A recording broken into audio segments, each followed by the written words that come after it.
Welcome to another episode of Archives and Anchovies, the podcast about whatever it is I feel like talking about that week. This week was a fun week for me, as I always start out saying my weeks are fun, but it really was. Had a gig in South Carolina, Myrtle Beach to be exact. Great crowd. It was just fantastic. And one of the things that I really loved about this venue is behind us, they have all of these screens that show all of these videos and things that are happening in the background.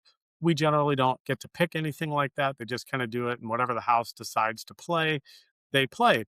And so while I was flying back, I was thinking about the images that were on there. Some people had come up and talked to me about what was there.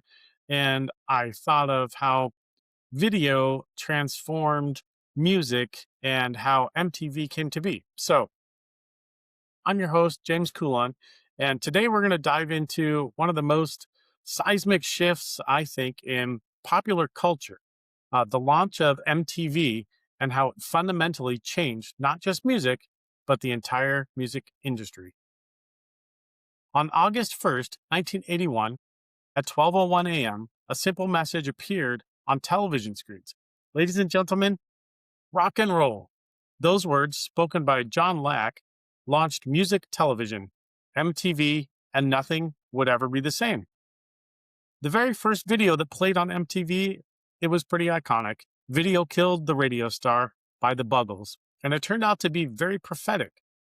MTV, however, didn't just kill radio, it revolutionized how everyone experienced music entirely. Before MTV, music was primarily an audio experience. Sure, you might see your favorite band on a variety show or catch a concert special, but music lived in your ears primarily, not in your eyes. MTV completely flipped that script. Suddenly, a song wasn't complete without a visual narrative, without fashion, without choreography, and without a story. MTV created a new criterion for success. You had to look good. This wasn't entirely new. Elvis, Beatles, a lot of other bands certainly understood the power of image, but MTV really made it a non-negotiable. Artists who thrived in the MTV era understood that they were creating a complex experience for people, and it had to be very sensory. Madonna is perhaps the ultimate MTV creation. She was extremely talented, no doubt at all, but her genius was understanding that MTV was a platform for reinvention, for spectacle, and for controversy. In fact, every album era came with a new look, a new persona, new iconic imagery. Like a Virgin, Material Girl, Vogue, these weren't just songs, they were visual events.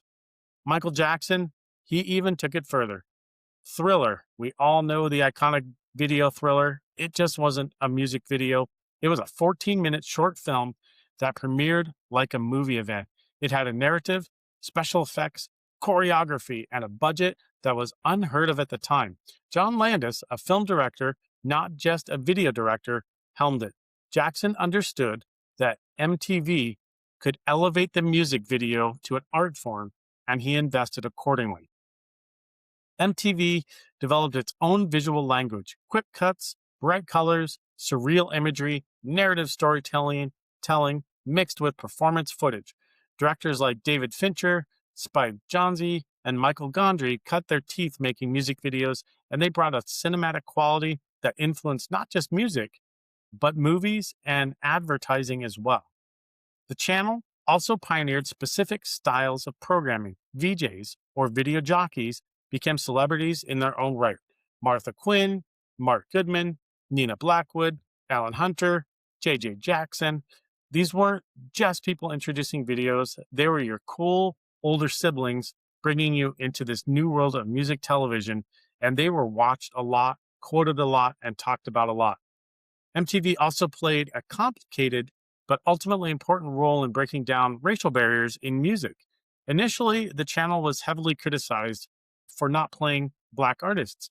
The format was supported and supposedly rock, but that was often a convenient excuse for exclusion.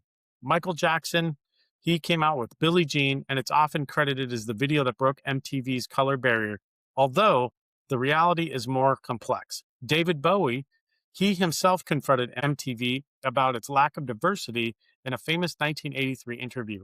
Prince, with his genre blending sound and striking visual presence, also forced MTV to reconsider its narrow programming.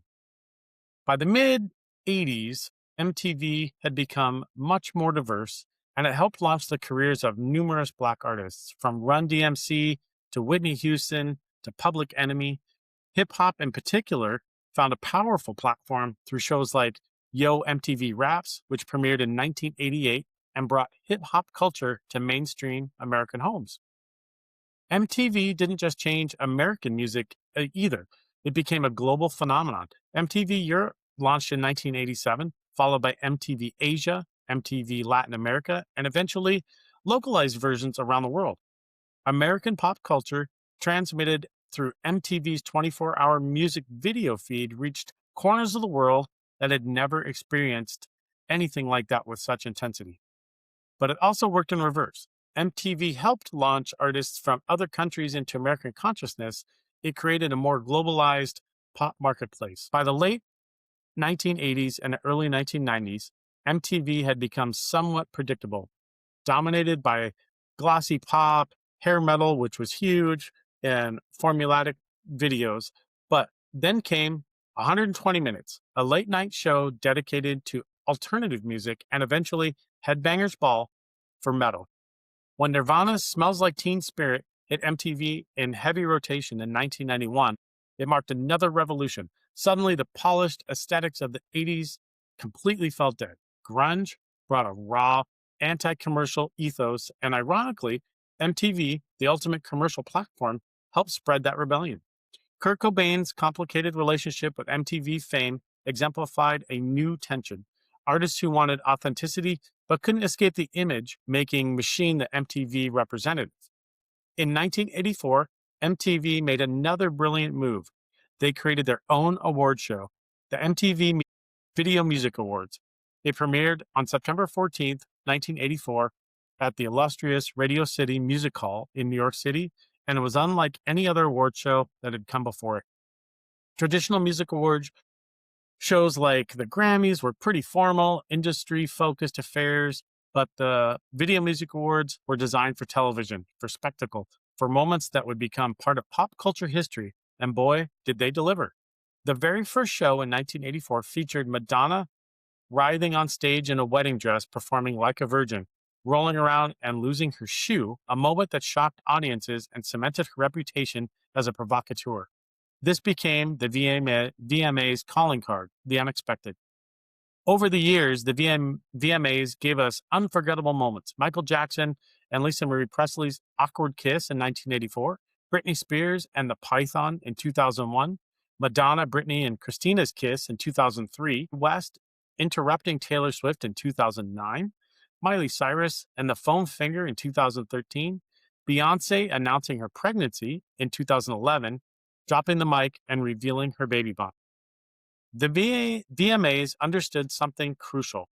In the MTV era, the performance and the moment mattered as much as the award itself. Artists used the VMAs to make statements, to reinvent themselves, and to create controversy. It was appointment television before we even used the term. The awards themselves reflected MTV's values. Moon Man trophies were given for categories like Best Video, Best Direction, Best Choreography, and Best Special Effects. These weren't just about the song, they were about the entire visual package. MTV's approach influenced how other music award shows evolved. The Billboard Music Awards, American Music Awards, and even the Grammys began incorporating more elaborate performances and televised spectacle. Music awards became less about the industry congratulating itself and more about creating viral moments and entertaining massive audiences. The televisation of these award shows created a new kind of music marketing. An artist performance at the VMAs or Grammys could relaunch their career, debut a new era, or become more famous than the actual song. Lady Gaga, for instance, her meat dress at the 2010 VMAs generated weeks of coverage. It wasn't just about winning anymore. It was about the performance, the fashion, and any statements. Ironically, MTV's evolution away from the music videos might have been inevitable. The real world which premiered in 1992, pioneered reality television and proved that MTV could be about more than music. Shows like TRL, Total Request Live, kept music in the mix, but wrapped it in celebrity culture and teen fandom. By the 2000s, MTV was playing fewer and fewer music videos, instead focusing on reality shows like Cribs, Punk'd, and Jersey Shore. The music had moved elsewhere, primarily to the internet, to YouTube, and to streaming platforms where you could watch any video you wanted anytime. Yet the VMAs survived and thrived precisely because they understood the value of live televised spectacle. You can watch a music video anytime, but you can't predict what will happen at a live award show. That unpredictability kept people watching. But here's the thing, even though MTV no longer plays music videos 24/7, its impact is permanent. The music video is now an essential part of any major release. Artists still invest heavily in visuals. Beyonce's Lemonade, Childish Gambino's This Is America, Billie Eilish's cinematic visuals, these all exist because MTV established the music video as an art form. MTV proved that music can be a multimedia experience. It created the template for music marketing that we still use today. And it also showed that youth culture was a powerful economic force.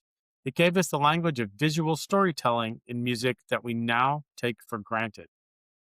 MTV changed music forever by making it visual, by making image as important as sound, by creating global pop stars who understood that they were selling complete packages. It launched careers, ended others, broke down some barriers while creating new ones, and ultimately transformed not just music, but all of entertainment. So the next time you watch a music video, whether it's on YouTube, Vivo, or wherever, remember, none of it would have existed in the same way without that moment in August 1981 when MTV declared that rock and roll was now going to be something you watched, not just something you heard. Thanks for tuning in to another episode of Archives and Anchovies, the podcast about whatever it is I want to talk about. I'm your host, James Coulon, and as always, have a wonderful day, an amazing evening, and a great week ahead. Thanks again.